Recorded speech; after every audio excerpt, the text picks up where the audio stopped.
Breaking news చూస్తున్నాం. ఎన్నికల వేళ ఏపీలో కీలక పరిణామం చోటు చేసుకుంది. చంద్రబాబుపై కేసు నమోదైంది. టీడీపీ ఫేక్ ప్రచారంపై సిఐడి విచారణ ప్రారంభించింది. చంద్రబాబు A1గా, నారా లోకేష్ను A2గా ఎఫ్ఐఆర్లు నమోదు చేసింది.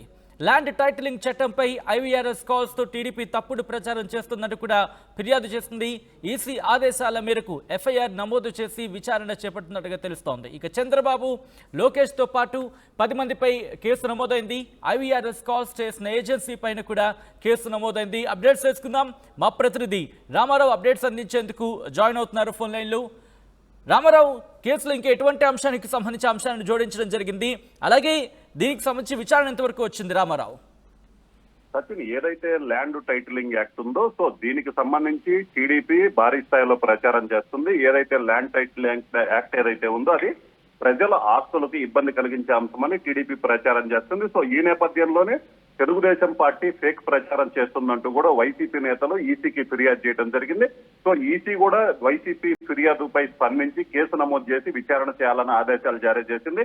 ఈ నేపథ్యంలోనే సిఐడి అధికారులు కేసు నమోదు చేయడం జరిగింది. చంద్రబాబుని A1గా, నారా లోకేష్ A2గా, మరో 10 మందిపై మొత్తం కేసు నమోదు చేయడం జరిగింది. దీనికి సంబంధించి విచారణ కూడా ప్రారంభించినటువంటి పరిస్థితి ఉంది. అయితే మరికొద్ది సేపట్లో సిఐడి అధికారులు మంగళగిరిలోని టీడీపీ కేంద్ర కార్యాలయానికి చేరుకునే అవకాశం అయితే కనిపిస్తుంది. ఎందుకంటే ఇప్పటికే ఎఫ్ఐఆర్ నమోదు చేశారు. ఎఫ్ఐఆర్ లో చంద్రబాబు A1, లోకేష్ A2 కూడా నమోదు చేయడం జరిగింది. అలాగనే వీటితో పాటు ప్రధానంగా చూసుకున్నట్లయితే ఈ ఏదైతే ల్యాండ్ టైటిలింగ్ చట్టం ఉందో ఈ చట్టానికి సంబంధించి ప్రజల్లోకి ఎక్కువగా తీసుకెళ్లేందుకు IVRS కాల్స్ ద్వారా కూడా టీడీపీ ప్రచారం చేసినటువంటి పరిస్థితి ఉంది. ఈ నేపథ్యంలోనే IVRS కాల్ చేసిన ఏజెన్సీ మీద కూడా కేసు నమోదు చేసినటువంటి పరిస్థితి అయితే కనబడుతుంది.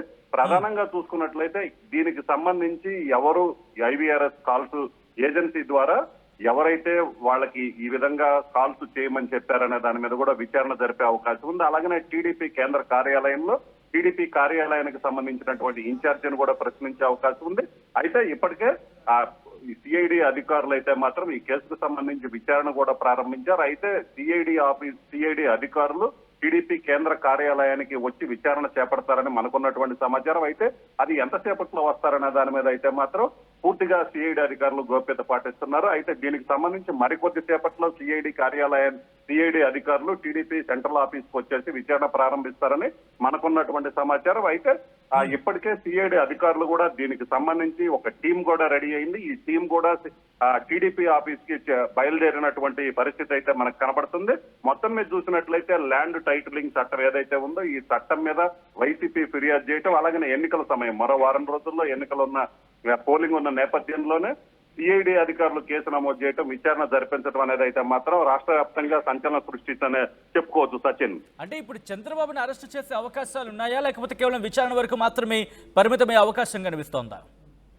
సచిన్, ప్రధానంగా చూసుకున్నట్లయితే ఇప్పటికే ఎఫ్ఐఆర్ అయితే నమోదు చేయడం జరిగింది ఎన్నికల సంఘం ఆదేశాల మేరకు. దీనికి సంబంధించి ప్రధానంగా విచారణ చేస్తారు. ఎన్నికల సమయం కావడంతో దీనికి సంబంధించి అయితే ఇప్పటికిప్పుడైతే అరెస్టులు జరిగే అవకాశం అయితే లేదని న్యాయ నిపుణులు చెప్తున్నటువంటి పరిస్థితి ఉంది. అయితే సిఐడి అధికారులు నమోదు చేసిన కేసు మీద, ఎందుకంటే ఈ రోజు సండే కావడంతో సిఐడి అధికారులు నమోదు చేసిన కేసు మీద ఒకవేళ ఫర్దర్ గా అరెస్ట్ వరకు వెళ్లే పరిస్థితి ఉన్నట్లయితే మాత్రం దీనికి సంబంధించి ఏదైతే ప్రచారం జరుగుతున్న నేపథ్యంలో కీలక సమయం కావడంతో ఒకవేళ అరెస్ట్ చేసే అవకాశం ఉన్న పరిస్థితి కనుక వచ్చినట్లయితే టీడీపీ అధికారులు, టీడీపీకి సంబంధించినటువంటి నేతలు ఎవరైతే ఉన్నారో వాళ్ళకి సంబంధించినటువంటి విభాగం కూడా ఏదైతే ఉందో వాళ్ళు ఖచ్చితంగా కోర్టుకు వెళ్లే అవకాశం కూడా ఉంది. అయితే దీనికి సంబంధించి సిఐడి అధికారులు ఏం చేయబోతున్నారు, విచారణ జరుపుతారా లేకపోతే ఫర్దర్ గా వాళ్ళు ఏం చేయబోతున్నారు అనే దాన్ని అయితే మాత్రం టీడీపీకి సంబంధించిన వింగ్ అయితే మాత్రం ఆసక్తిగా గమనిస్తుంది, పరిశీలిస్తున్నటువంటి పరిస్థితి ఉంది. అయితే మొదటగా టీడీపీ కేంద్ర కార్యాలయానికి చేరుకున్న తర్వాత అక్కడ సిఐడి అధికారులు వాళ్ళకి సంబంధించి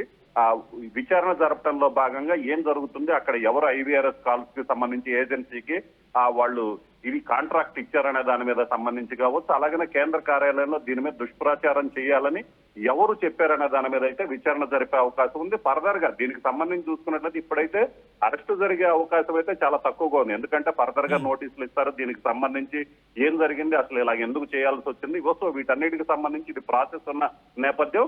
ఖచ్చితంగా ఇప్పుడున్న ఎలక్షన్ టైంలో అయితే మాత్రం అలాంటి అవకాశాలు అయితే మాత్రం చాలా తక్కువగా కనిపిస్తున్నాయి. అయితే మొత్తం ఎఫ్ఐఆర్ నమోదైంది, A2గా నారా లోకేష్ ను కూడా చేర్చిన సందర్భం ఉంది కాబట్టి నారా లోకేష్ను కూడా విచారణ చేయబోతున్నారా, లేకపోతే రేపు లేకపోతే ఎల్లుండి చేసే అవకాశం ఉందా? సో ఖచ్చితంగా సచిన్, ఎందుకంటే ప్రస్తుతానికైతే మాత్రం అసలు ప్రధానంగా టీడీపీ కార్యాలయం నుంచి ఐవీఆర్ఎస్ కాల్స్ కు సంబంధించి కావచ్చు, మిగతాదంతా కూడా నడిచిందనేది సిఐడి అధికారులు భావిస్తున్నటువంటి పరిస్థితి ఉంది.